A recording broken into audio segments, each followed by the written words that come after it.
Hi guys, hope everyone's really well. Sorry it's been a while. 2019 just seems to be growing legs and running away already.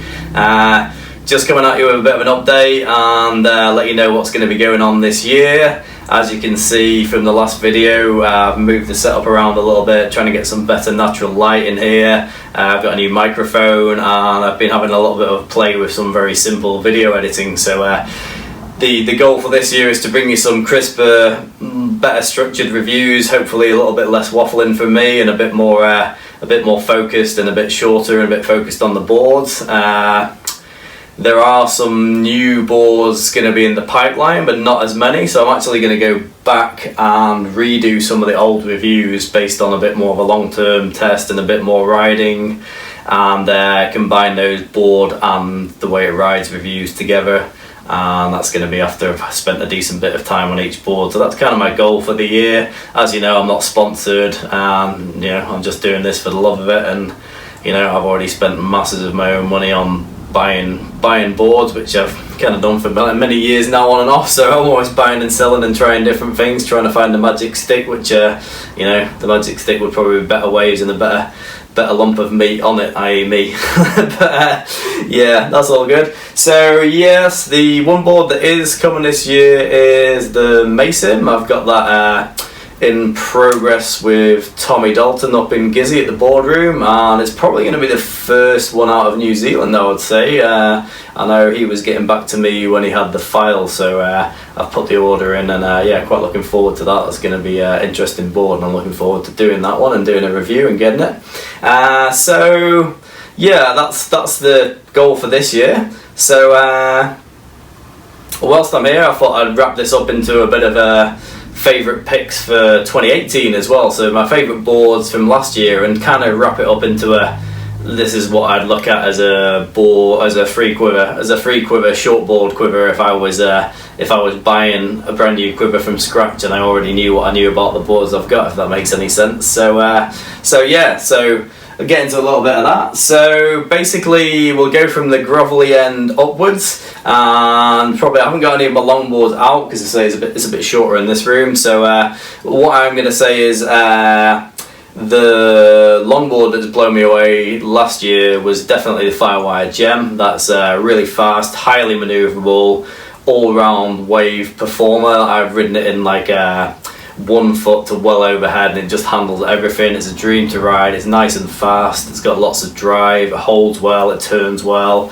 and yeah, that's been fantastic. And the honourable mention on the longboard side would be the Wingnut Nose Rider. I actually bought another one of those. I've had one in the past, and yeah, after sort of going through the specialty and then heading down to the Gem, it actually made sense to go back to having that Wingnut at the more grovelly end. So basically I'm riding my Wingnut when it's a grovelly size, and I ride the Gem when it's a little bit bigger. You can see the reviews of those online.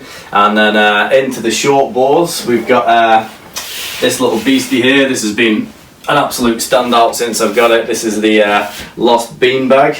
As you can see, it's super fat, super flat. It's wide, it's got masses of volume. As you can see looking behind me, it's an even longer board than my Seaside there. So yeah, this has been my board that I get on basically when I don't feel like being on a longboard, but the waves are really not that flash. So but I've actually ridden this in everything from probably like waist high to actually head high waves. And on our local waves, where it's really a longboard and waving quite slow, it actually handles a head high wave okay, as long as it's not pitching too hard. But most of the time, it's quite a rolly, slow wave here. So this has been lots of fun. It's really manoeuvrable. So the rock is nice and flat. It's a lovely elliptical beanie outline. It's super wide. It's 6023. And it's running 45 litres, so it's just a huge mega grovel, and it's just heaps of fun. I've actually got these Machado keels in that I've just got, so I'm keen to give those a try in this board, just because I've tried the modern keels and I know what it's like. So yeah, that's why those are in. I've usually been running the 2x AM twin fins in the front with 2x AM twin trailers in the back. And yeah, this has just been such a fun board, and I definitely highly recommend that as a pure proper groveler. As I've said before, not all boards they call grovelers really grovel, depending on where you are. If you're in some slower areas in New Zealand, or I guess it's probably the same over in the States and in the UK, when you're talking about groveling and you're an average guy and you want something that you stand up and it goes itself, this is the kind of board you want if you ask me. So that's my grovel board for the year, and the best grovel board of the whole year. You know, you could be looking at other boards, like I'd say the potatoes have always been good, the Firewire baked potato, sweet potato, boards like that. They're going to be quite similar, but this is definitely one of my favourites. And well done Lost for not being scared to push the width and the volume like right out there. Say 23 is huge, but hey, it works in a longboard, and when the waves are really cruddy, you actually pretty much want half a longboard from the nose to the midpoint or something. So yeah, Lost Beanbag, great board. Pick for the my best pick for the groveler of all time, really, I reckon. So then, going up the next step in the wave range, we've got the Seaside. Now this is actually my pick of the whole year, to be honest. This is a pick of all the boards I've had for the whole year last year, and it's probably my pick of possibly one of my all-time favourites, to be honest. It just does everything. It's a shorter board. It's got lots of volume packed into a short size. It wasn't scared to go wide. This one's 5'11", 22 3/4, 2 3/4. So it's actually wide in the middle. It's wide at the nose. It paddles like a dream. The rocker's pretty nice. It's quite low. As you can see, the tail massively thins down, so it pulls in, so it actually performs really well.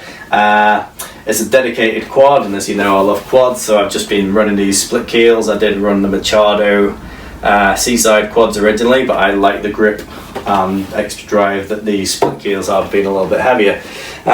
So yeah, cracking board. The helium technology is really good, super light, really lively, lots of pop, lots of speed. You probably even see it from there, but the review video's on there. But just got a massive deep double concave all the way through, from like under your chest all the way out the back pretty much, and there's a little bit of V off the back end, but yeah, it's pretty much just a double concave board. Yeah, this will surf, I'd probably realistically ride it in 2 foot to decently overhead, no problem. So I'd say personally I wouldn't start getting out till it was like chest high, probably waist to chest high, like other people who ride it in smaller ways. But yeah, I think having a real proper groveler, that just makes it easy and keeps your wave count up. So this is a board for like pretty much anything, but you probably want it to be, minimum of waist high.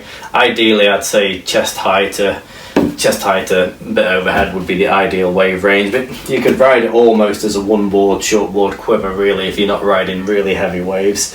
So yeah, that's the Seaside FireWire surfboards, helium. The honourable mention in this category, because fish and the sort of glidey retro style boards just work really well in our local conditions. So the other cracking board, if you're really looking at a PU, is the Lost R&F Retro. That is not dissimilar, but it's more of a retro ride. This is a little bit more of a performer, but the R&F Retro is very cruisy, generates lots of its own speed, still performs well when you need to turn it. It's a really good version of a retro feel in a modern package that will still perform. So you know, if you're in a position where you really wanted a custom one, or you want something special done on it, or you just want PU and you don't like epoxy, that would be the alternative to this, I would say, and you'll really like it. So especially if you're looking more to keep that retro vibe but still being able to turn it pretty good. I mean, yeah, this thing's crazy. I can't believe the waves that this will ride in and the drops that it'll take.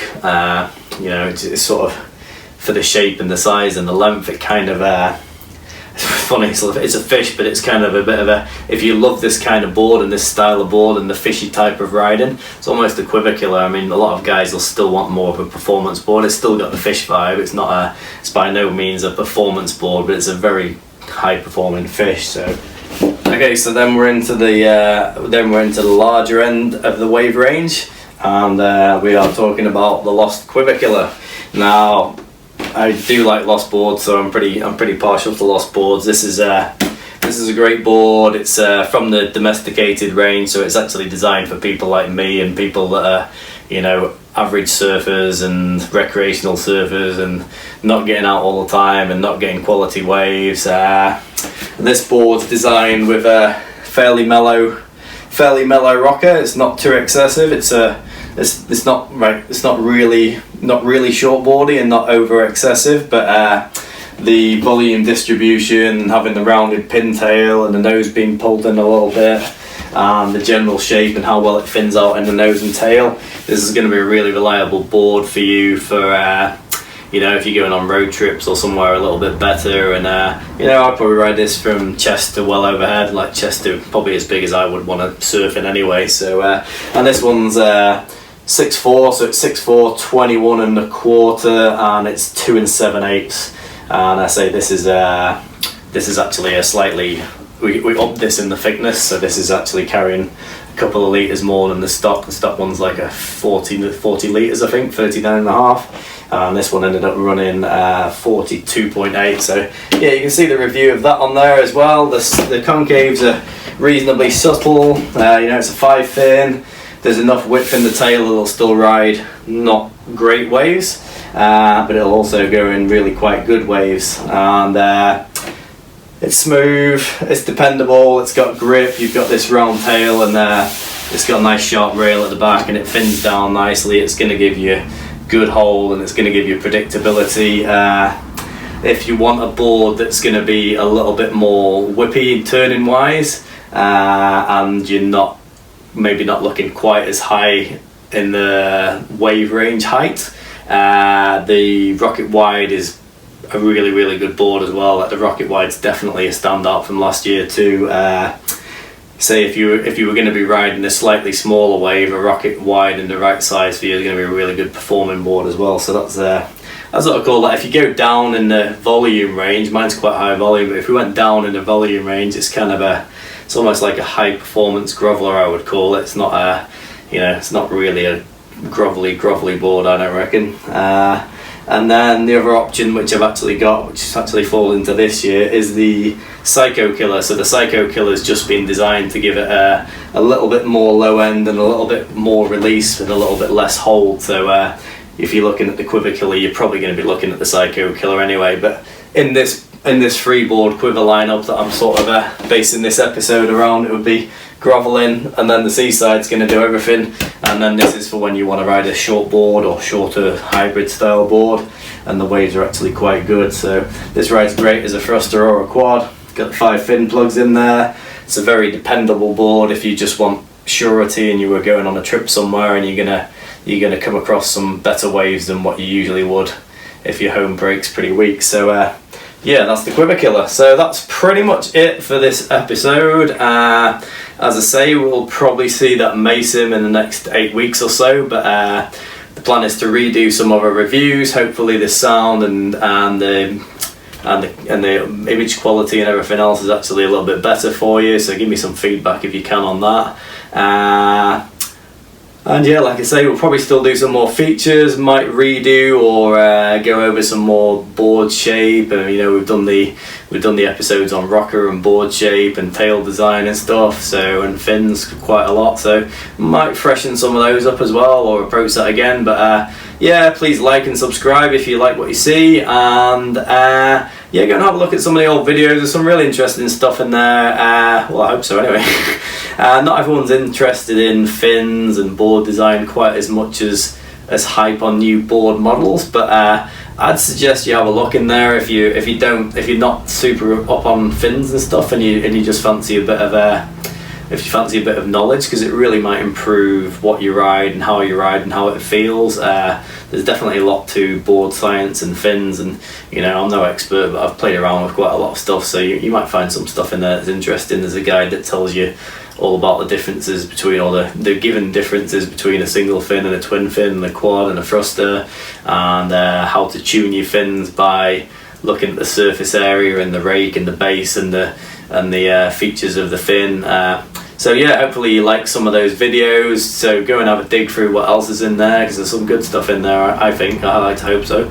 And yeah, that is it for now. I look forward to seeing you soon, and please give me some feedback and let me know how you're liking the videos and if they're starting to look a bit better. Hopefully it's worth me putting an extra effort into doing a bit of editing. Cool, cheers guys, thanks a lot.